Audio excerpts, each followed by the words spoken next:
Uno puede ver que son instalaciones deportivas, un campo deportivo, ¿no? Una cancha de rugby, de béisbol, velódromo, pero detrás hay tecnología. Creería que hasta hoy no hay torres de mayor altura en telecomunicaciones que esta, que fue todo un tema para el grupo inclusive, porque no se habían instalado torres de esta magnitud.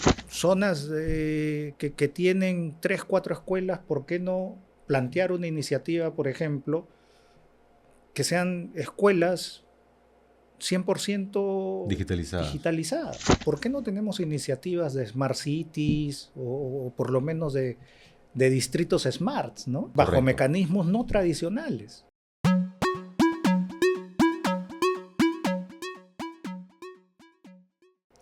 Hola, bienvenidos a un nuevo episodio de CEO Telecom, espacio de conversación con los líderes más representativos en el ecosistema de conectividad digital.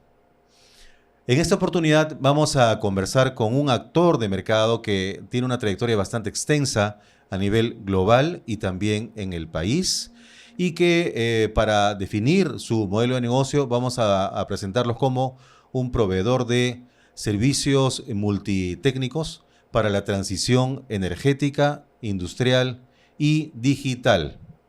Sobre qué significa esto y qué tipo de servicios en específico brinda a diferentes verticales, vamos a conversar ahora con Omar Lam, gerente general de Equans Perú. Bienvenido, Omar. Hola Carlos, muchas gracias por la invitación. Un placer compartir contigo este espacio. Gracias.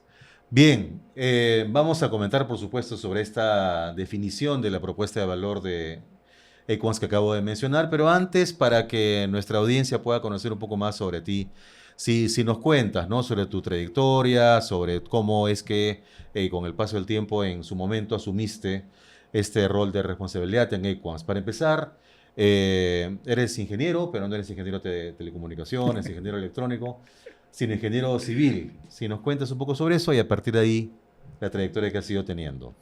Sí, bueno, lo has mencionado bien. Yo soy ingeniero civil de profesión de la Universidad Ricardo Palma. Ya tengo un recorrido por lo menos de más de 25 años, digamos, en el mundo profesional, habiendo pasado por compañías peruanas, americanas, colombiana, española y ahora con un grupo francés, ¿no?, que es Equans. Y sí, particularmente a pesar de ser ingeniero civil y haber estado muy ligado al mundo de infraestructura y construcción, llegué justamente al mundo de las telecomunicaciones para ver lo que era mantenimiento de infraestructura, y eso me llevó ya a un posterior desarrollo de especialidades, ¿no? A adentrarme al mundo de la energía, de los equipos de tecnología dentro de principalmente los operadores móviles, ¿no? Y de Claro, eso ya data algunos buenos jóvenes, años. 20 años creo, en el mundo de las telcos, ¿no? Es decir, si bien es cierto por tu formación profesional, iniciaste tu trayectoria en empresas seguramente más vinculadas en la ingeniería civil como construcción, por ejemplo, luego ya fuiste orientándote hacia empresas vinculadas a la infraestructura más en general. ¿Es esa Sí, es la correcto. ruta? Digamos, mediados hasta fines de los 90 yo trabajaba para una constructora que hacía diversas obras, energía, puertos, inmobiliario.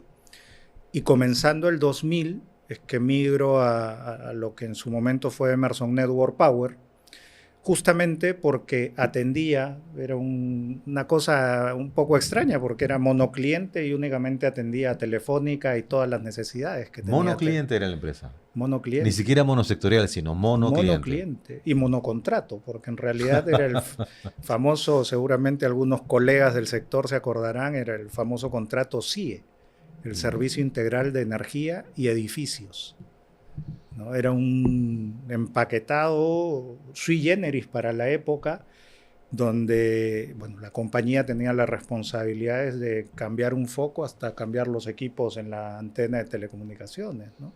Y quizás no era un contrato solo de Perú, sino de pronto era un espejo de contratos Claro, era del regional, venía operador en otros desde países. España, si mal no recuerdo, y se atendía absolutamente toda la red, ¿no? Y es así que vas transitando por compañías diversas de diferente, digamos, origen corporativo. y llegas a infraestructura en general, como el caso de Equans, que justamente si ya podemos pasar por ahí. ¿Qué tiempo llevas en Equans, A Omar? ver, en Equans acabo de cumplir 8 años, ¿no? Ya dentro de la compañía, pero hay una historia, digamos, a nivel de línea de tiempo, porque lo que hoy es Equans se remonta, digamos, al año 2018, que es donde yo llevo, pero yo llevo a la compañía CAM, Mm. CAM Servicios del Perú, que fue comprada en el año 2020, no, perdón, en el 2018 por Engie, un Mm. grupo francés muy ligado a la energía. Y post pandemia termina vendiendo la compañía a los actuales accionistas, que es el grupo Bouygues de Francia, ¿no? Entonces ahí hay, digamos, los 8 años, que ha sido también un aprendizaje muy interesante, ¿no? En 8 años, tres accionistas es un poco acelerado, pero bastante bien con todos los accionistas que me tocó gestionar. Y bueno, Equans, digamos, existe como marca desde el año 2021, ¿Te refieres a la operación de la empresa acá en el Perú? Tiene Equans desde el año 2021 como marca, como marca, pero ya a nivel habiendo... global Equans venía con una No, trayectoria. Equans se lanza en el 2021 Oh, como marca, pero toma operaciones en más de 20 países de compañías que ya existían, ¿no? Porque Engie fue Services. Engie Services y algunas otras razones sociales que existían en las operaciones de diversos países, ¿no? De manera tal que el núcleo de la propuesta de valor entre CAM, luego Engie y luego Equans es esencialmente similar, o el cambio de accionista implicó que la oferta de valor tuviera algún giro. Sí, sí, se actualizó, digamos, con el último accionista, Mm. porque en su momento hubo mucha concentración y partir desde el mundo de la energía para desplegar, digamos, soluciones hacia otros sectores. Pero ya con los nuevos accionistas, que es el grupo Bouygues, Equans, digamos, y es parte del espíritu de la marca. Equans es la conjugación de dos palabras en inglés, ¿no? De EQ de equations y ANS de answer, respuestas y ecuaciones, digamos, en inglés, que las conjugas y es el espíritu de la marca y parte del propósito de la compañía, de poder entregar respuestas o soluciones a ecuaciones complejas de los clientes, de los mercados, de las industrias, ¿no? Basado principalmente en esa complejidad de transicionar de las energías convencionales a las energías sostenibles, de la industria 2, 3.0 a la industria 4.0, en la industria o en la transición industrial y en el mundo digital también, ¿no? Que está en plena transformación, Y en todo precisamente. el mundo, ¿no? Con mayores o menores niveles de madurez, pero es una necesidad, ¿no?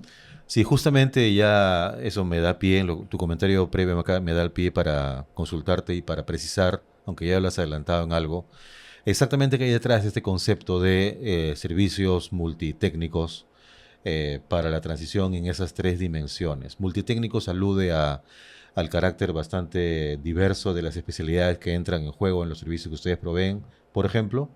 Sí, a ver, dentro de este concepto y este propósito que tenemos de atender las tres transiciones a nivel mundial, nosotros nos manejamos con 6 especialidades, ¿no? 6 áreas de expertise.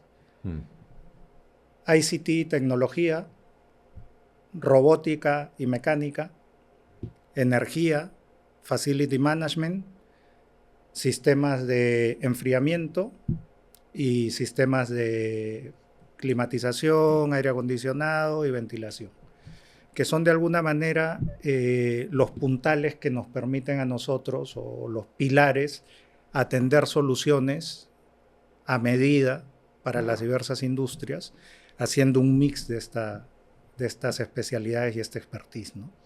Es válido mencionar, o de repente se queda corto el concepto, no lo sé, tú me dirás, ¿no? Que mantenimiento viene a ser un común denominador a eh, todas estas dimensiones que acabas de mencionar. Mantenimiento de redes, mantenimiento de infraestructuras, mantenimiento de locaciones, indoor. ¿Es una manera de sintetizar el concepto o se queda corto?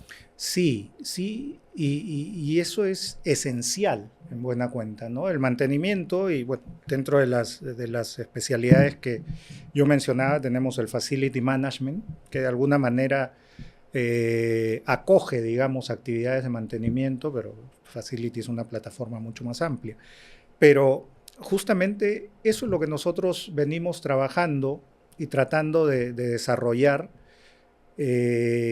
con mayor celeridad y con el mayor profesionalismo, ¿no? Porque el mantenimiento, si hablamos, por ejemplo, de infraestructura de telecomunicaciones como tal, infraestructura pública, es un medio para llegar al servicio que es el usuario final, para llegar a la satisfacción del usuario final, ¿no? Sí, Del que necesita internet, del que necesita una conexión telefónica, del que necesita exactamente. procesar La datos, red ¿no? debe estar siempre en condiciones óptimas de... Disponible, confiable y que cumpla el periodo de vida para el cual fue diseñado, construido, ¿no? Y es algo que todavía en nuestro país y en varios lugares del mundo no se prioriza, ¿no? Siempre se tiene ese paradigma de que el mantenimiento es un gasto, cuando realmente es una inversión. Es una forma de proteger la inversión, en realidad. Exactamente, de conservar.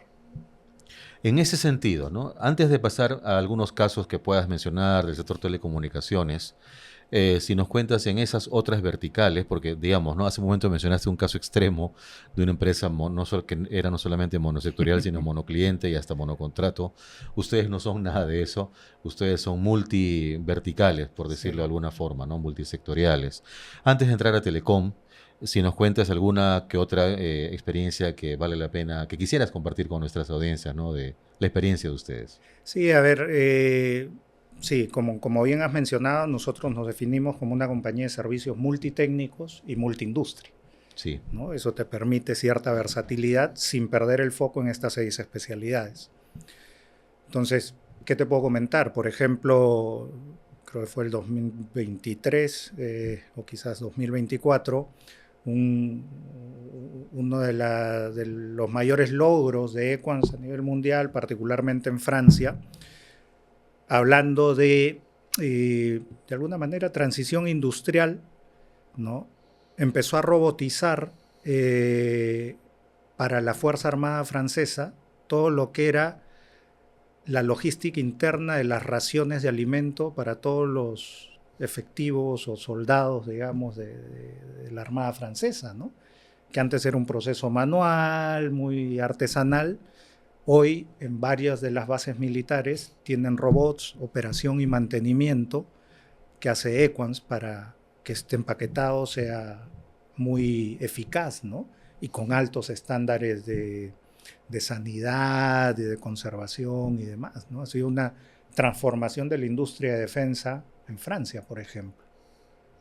Qué interesante. Si pensamos en el mercado peruano, eh, me parece recordar que en algún momento ustedes tuvieron algún nivel de participación en un evento deportivo de escala internacional. ¿Es así? Sí, a ver, nosotros tenemos ya hace 5 años y un poco más toda la responsabilidad de operar y mantener las sedes que en su momento fueron construidas para los Juegos Panamericanos del 2019, ¿no? Que son 700.000 metros cuadrados aproximadamente en 5 sedes en Lima y que de alguna manera creo que hemos pasado la prueba más ácida, si se quiere, el año pasado, cuando vinieron a inspeccionar y finalmente terminan otorgando nuevamente la asignación para gestionar los Juegos del 2027, ¿no? Algo que creo que no se había visto antes, en un periodo menor a 10 años, que Lima vuelva a hacerse los Juegos Panamericanos, Correcto, sí. basa mucho, y no es pecar de arrogancia, en la conservación que tienen todas estas instalaciones. Y uno puede ver que son instalaciones deportivas, un campo deportivo, ¿no? Una cancha de rugby, de béisbol, velódromo, pero detrás hay tecnología, ¿no? Hay sistemas indoor, hay BMS, hay sistemas de monitoreo, hay mucha tecnología, hasta la iluminación. Es una iluminación de talla mundial, justamente para hacer grabaciones en vivo, transmisiones de las cadenas cuando hay un mundial, cuando hay un evento de alta competencia. Todo tiene mucha tecnología detrás en estas sedes, ¿no? Y es poco conocido en realidad. Poco conocido porque está detrás, no está en lo que directamente quienes espectamos los eventos deportivos podemos apreciar, ¿no? Pero sí se trasluce que hay un estándar de calidad de la operación bastante robusto, ¿no? Y En un los diferentes detalle deportes. que me gustaría también resaltar, porque creo que es trasladable a distintas instancias del Estado, ¿no? Seguramente más adelante algo podemos comentar de la red dorsal, que es un activo nacional de alguna manera. Algunos lo califican como un pasivo. Pero infraestructura al fin y al cabo, ¿no? Sí, claro que Entonces, sí. las sedes de los Juegos Panamericanos también es un activo nacional, como son los museos, los teatros y demás. Bueno, lo que hoy maneja el IPD con estas sedes, en el año 2023 fue la primera entidad del Estado en certificarse en gestión de activos, Impresionante. ¿no? Entonces, y es una acreditación que tienes que renovarla año a año. Entonces, ¿cómo no trasladar esas buenas prácticas a distintas instancias de la gestión pública, ¿no? Como el mundo de las telecomunicaciones? Claro que sí. Es una muy buena reflexión que acojo y que la tomaré en adelante en el podcast. Eh, Precisamente, ya para pasar al sector telecom propiamente, el caso de los Juegos Panamericanos que has mencionado es un hito sin precedentes que una misma sede tenga a cargo los Juegos Panamericanos en una ventana de tiempo tan inmediata.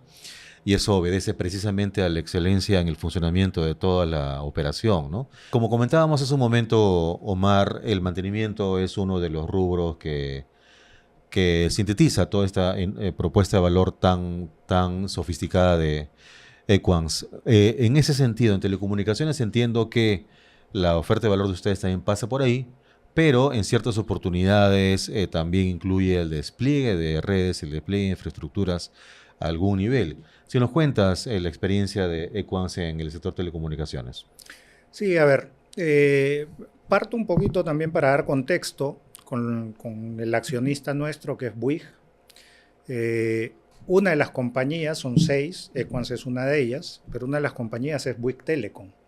Bouygues Telecom es un operador en Francia, me parece que es top 3, tiene cerca de 40 millones de clientes y unos niveles de satisfacción impresionantes, ¿no? Entonces, hay una compañía dentro del grupo que se dedica a ser un operador de telecomunicaciones. Y al lado tiene un canal de televisión que es TF1, que también tiene su nicho y su buen posicionamiento en Francia y en algunos países de Europa, ¿no? Entonces, viene desde casa matriz que tenemos una cercanía muy valiosa, muy importante con el sector. En el ADN de la empresa está un ingrediente importante de telecomunicaciones. Sí, y de tecnología, ¿no? Bien. Entonces, obviamente, Equans en Francia, en Europa, brinda muchos servicios al sector, a la empresa de casa también, y acá tampoco es ajeno, ¿no? Si bien es cierto, tenemos una fortaleza y una madurez importante en el mundo del mantenimiento, todo lo que ha sido despliegue de red lo hemos acompañado siempre, ¿no? Del famoso rollout para construir estaciones o algo de fibra con los anillos o las dorsales también, ¿no? De la modernización tecnológica con equipamientos sobre estaciones ya construidas. Centros de datos de repente también. Centros de datos, sí, y si me permites ahí comentar, fue uno de los últimos, creo, proyectos más relevantes de la industria, creería yo. El centro de datos o el data center de Claro en Villa El Salvador, ¿no? Que se inauguró a finales del 2023. Ese lo construimos nosotros, ¿no? Tomó poco más de un año, que también es un tiempo bastante eficaz para ese tipo de proyectos, cumpliendo estándares que luego fueron certificados por Tier 3, por el Uptime Institute, y fue una obra emblemática, ¿no? Hoy se están construyendo por ahí algunos nuevos data centers, pero para nosotros fue un hito muy importante, ¿no? Entonces, sí particularizamos algunos proyectos que añaden valor a la industria, ¿no? También has tenido, mejor dicho, algún proyecto de despliegue de red en la zona de la Amazonía del país, si no recuerdo mal. Sí, que eso es un proyecto que también nos llena de orgullo. Ese fue un proyecto que lo empezamos antes de pandemia, los terminamos de ejecutar en pandemia, y es un proyecto emblemático porque, bueno, para Claro también es una red de microondas Mm. que conecta Pucallpa y Iquitos Pucallpa, que consta de 15 torres entre 130 y 150 metros de altura. Para adecuarse a No, las exigencias de la geografía de sí, la zona. claramente, ¿no? No sé, creería que hasta hoy no hay torres de mayor altura en telecomunicaciones que esta, que fue todo un tema para el grupo inclusive, porque no se habían instalado torres de esta magnitud, y las más altas eran del tipo autosoportada, ¿no? Que son las más convencionales quizás, pero estas son del tipo ventadas, ¿no? Que es un diseño bastante particular, pero de esto ya hace 4 o 5 años y la red funciona bastante bien. Cero accidentes, no tuvimos accidentes. Mucha responsabilidad con el manejo ambiental, porque estás en selva, muchas de las ubicaciones, de las locaciones eran en comunidades que están casi no contactadas, ¿no? Entonces, cruzar ríos, llevar toda la logística fue una labor titánica, ¿no? Y nadie me lo contó porque tuve la oportunidad de ir un par de veces y hacer estos trayectos, Es un ¿no? proyecto de esos que marca realmente la trayectoria de la compañía. Exactamente, y lo mejor de todo es que beneficia a cerca de 600.000 personas que no habían tenido Mm. conectividad pues hasta el 2020-21. Queda muy claro que el sector telecomunicaciones no solamente forma parte del ADN en general del corporativo, sino que además se traduce en proyectos eh, concretos como los que mencionas. En ese sentido, estamos actualmente en el año 2025, bastante agua ha corrido debajo del puente del sector telecomunicaciones durante la última década. Quizás quienes observamos el mercado, digamos, de año en año, no se nota de un año al otro los cambios, pero si repasamos cómo era el sector telecomunicaciones en el año 2014 o 2015, hace una década, era radicalmente diferente, ¿no?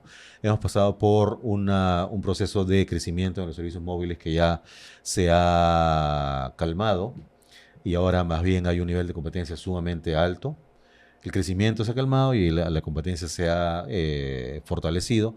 Y en el Internet fijo residencial, en el otro lado, algo similar, solo que desde años después, desde momentos previos a la pandemia, que precisamente con la pandemia, cuando todos estuvimos en el hogar, elevamos Nivel de consumo. nuestro nivel de consumo, nuestro nivel de valoración del servicio y por tanto nuestro consumo del Internet en el hogar. Estando hoy día, el año 2024-2025, tenemos un mercado altamente competido en ambos casos, con tickets en niveles relativamente bajos por el estándar internacional y con actores que cada uno busca diferenciarse dentro del proceso de comoditización que conocemos todos, ¿no?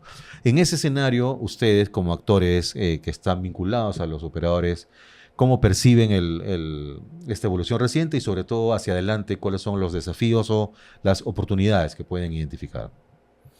Sí, a ver, nosotros siempre estamos pues, prestos y a disposición de nuestros clientes en general, particularizando en el sector de telecomunicaciones. Eh, También, ¿no? Muy a disposición de los requerimientos de la red, de las necesidades que puedan tener, ¿no? Pero si bien es cierto, has mencionado de que hay una evolución, una coyuntura, que de alguna forma se ha visto también en ciertos beneficios para el mercado, pero creo que hay ciertos matices que han afectado al sector, ¿no? Últimamente ya sabemos la transacción de De un un operador. operador histórico, ¿no? Y previo a ello, un tema con la red dorsal también, no terminó de funcionar el proyecto como tal, ¿no? Entre medias también las licitaciones de las redes regionales, ¿no? O la reprogramación de las licitaciones por el espectro radioeléctrico. O sea, hay una coyuntura también más no sé, de ralentización quizás Mm. del sector, ¿no? Pero para nosotros sigue siendo una prioridad colaborar porque más allá de que tenemos las capacidades y la experiencia para desarrollar proyectos, sean de infraestructura, sean de mantenimiento en el mundo de las telcos, sabemos que aporta valor, ¿no? Porque hoy el déficit sigue, de alguna manera persiste, ¿no? Lo vemos porque tenemos otro tipo de actividad ligado a la energía, por ejemplo, donde a veces llega la energía limpia, sostenible, con paneles, pero no hay conectividad, ¿no? Entonces es como decir que tienes una mesa, pero solamente hay una pata, te faltan las tres, las otras tres, te falta conectividad, saneamiento y, no sé, algo más. Entonces, pero vemos que, claro, todavía el mercado tiene mucho que aportar al desarrollo país, al desarrollo social, al desarrollo económico, ¿no?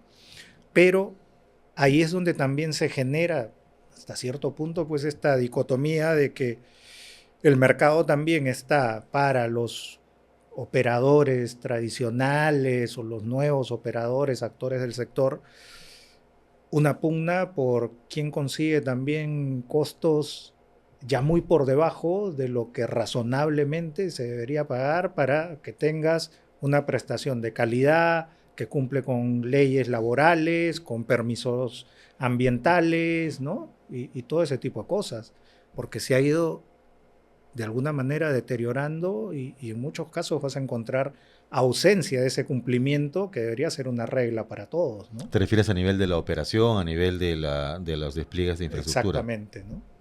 Eso es preocupante, ¿no? Sí, sí. Es un riesgo latente porque al final, claro, generas de alguna manera ese resentimiento que luego se ve reflejado de distintas maneras, ¿no? Sobre todo, mientras más lejos llegues a cubrir una zona, más daño le puedes terminar haciendo. De hecho, es interesante lo que mencionas porque si me pongo por un instante el gorro de economista y pienso en los modelos de competencia, ¿no? Los precios que los usuarios pagamos siempre tienen un nivel de equilibrio, ¿no? Pensando desde el punto de vista del cliente final que luego irradia hacia los servicios que una empresa como iCommerce provee, ¿no? Y, digamos, normalmente por un servicio cualquiera pagar 5 soles menos normalmente es mejor, pero todo tiene un límite, ¿no? Porque en el corto plazo será siempre mejor y si es mejor pagar 1 sol en vez de 10 soles, pero en el largo plazo eso afecta la provisión de los servicios. Es que es un ecosistema, ¿no? Sí, O sea, donde todos deben estar en equilibrio, ¿no? exactamente. Sí. Y uno lo puede apreciar en las calles. Hay vehículos que atienden al sector que se dan pena andando por la calle, ¿no? O ves trabajadores que están brindando un servicio al sector que ni siquiera tienen uniforme. Vaya, son ejemplos suficientemente ilustrativos. Creo que vamos a atarlo a otro tema. Justamente en ese sentido, ¿cómo ves, Omar, el rol del Estado en las telecomunicaciones de hoy? Y lo digo, enfatizo el hoy porque es muy distinto a lo que estamos viviendo en estos días respecto a hace 25 años, cuando el centro de atención era un fondo de acceso universal, o más adelante, cuando se trataba de estimular un proyecto como la red dorsal. Hoy tenemos un mercado que, además de ser competido, tiene todavía amplias partes del país con la necesidad de 4G, donde no hay redes, o si no, en otros lugares donde existe el 2G para evolucionar al 4G, mucha fibra óptica por desplegar, y todo eso sumado a el pronto advenimiento del servicio 5G. En ese sentido, ¿cómo perciben ustedes el rol del Estado? A ver, yo creo que el hoy, ¿no? Como bien lo ha resaltado, da para ilusionarse, ¿no?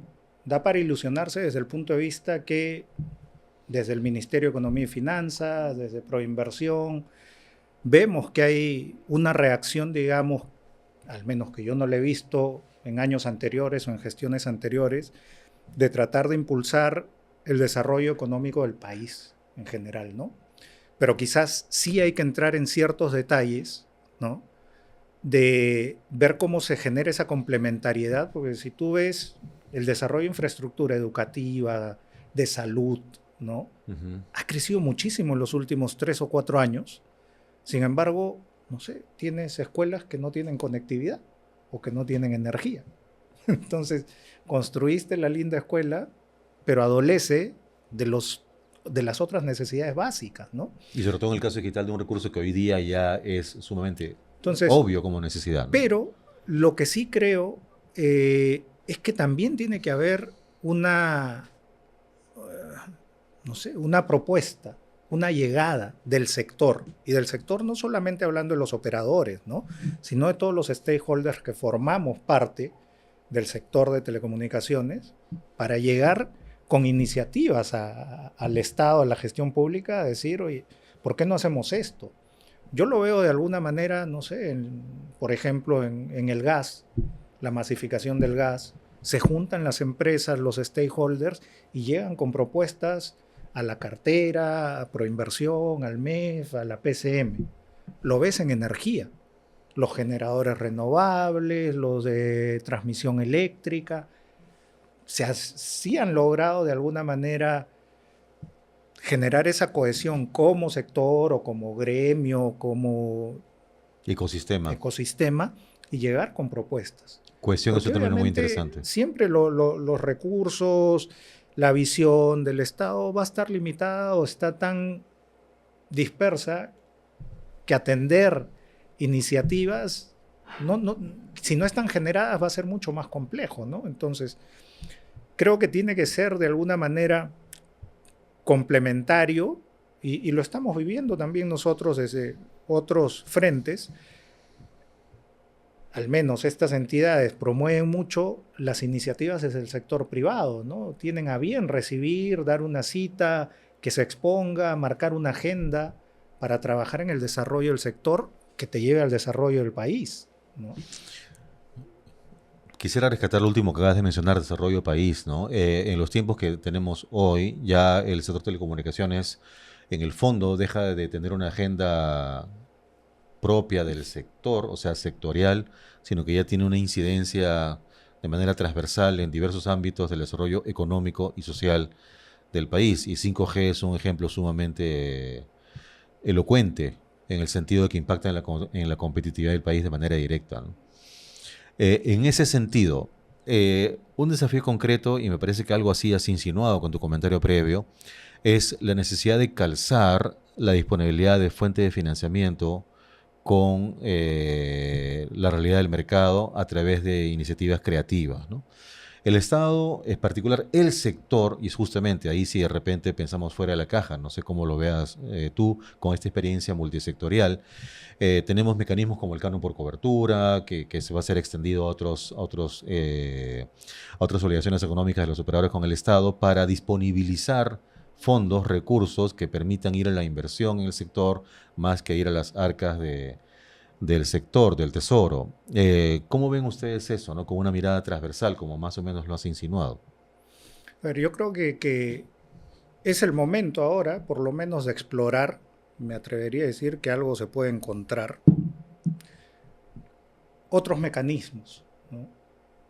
Que coadyuven al desarrollo, digamos, de iniciativas, de proyectos, de más llegada, digamos, a zonas desatendidas, ¿no? ¿A qué me refiero? Por ejemplo, empezar a explorar iniciativas de APPs, de obras por impuestos, ¿no? Hasta de IORs, diversos mecanismos que hoy existen, que ya vienen siendo consumidos, ¿no? Pero que se pueden empezar a particularizar, ¿no? Como para empezar a tratar de concretar iniciativas, no sé, zonas que tienen 3, 4 escuelas, ¿por qué no plantear una iniciativa, por ejemplo, que sean escuelas 100% digitalizadas, ¿no? Laboratorios. O sea, creo que se ha ido actualizando y mejorando la herramienta y el mecanismo justamente para poder tener diversas iniciativas, ¿no? Nosotros, por ejemplo, estamos ya corriendo sobre una iniciativa que creo que es la primera, de hacer operación y mantenimiento vía obras por impuestos. El mecanismo existe hace más de 10 años, pero solo ha servido para construir infraestructura, ¿no? Entonces, creo que por ahí hay una posibilidad no sé, tenemos una concesión de electrificación rural que más de la mitad de las comunidades que atendemos no tiene conectividad. Entonces creemos que podemos superponer conectividad y ojalá luego agua y saneamiento.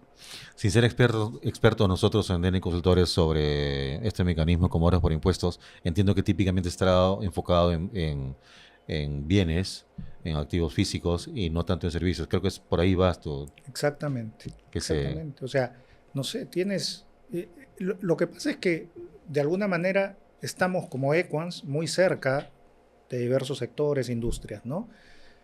Tienes un hospital que no tiene más de 10 años de construido, pero que en 10 años no ha tenido operación y mantenimiento. Hoy el Estado ha tomado la iniciativa de entregarlo en un mecanismo de APP, pero poner a punto ese hospital cuesta más de $50 millones. Y eso se paga con los tributos de todos nosotros. Entonces, no puedes, digamos, dejar a la deriva infraestructura nueva, valiosa y que genera desarrollo para el país, para la sociedad, para las comunidades. Con una mirada holística. Termina dando un servicio público, ¿no? Sí. Muy interesante, Omar, que a partir de esta experiencia multisectorial tengas un enfoque bastante holístico, si lo podemos llamar así, sobre cómo conectar desde diversas dimensiones, unas soluciones que sirvan de mucho más impacto a los ciudadanos, a las empresas del país. Y eso puede ampliarse, o sea, ¿por qué no tenemos iniciativas de Smart Cities o por lo menos de distritos Smarts, ¿no? Sí, planteados así. Es bajo correcto. Mecanismos no tradicionales. La posibilidad existe, pero pues hay que trabajarlas y desarrollarlas, ¿no? Vamos a quedarnos con ese mensaje, Omar. Se nos ha agotado el tiempo. Te agradecemos muchísimo por acompañarnos en este episodio y pues siempre atentos a la posibilidad de una próxima conversación porque creo que se han quedado varios temas en el tintero. Muchas gracias por la invitación, Carlos. Siempre un placer contigo. Gracias. Muy bien. Gracias a todos por acompañarnos y quedan, como siempre, invitados a nuestro próximo episodio la semana siguiente, el lunes que viene. Muchas gracias. Hasta entonces.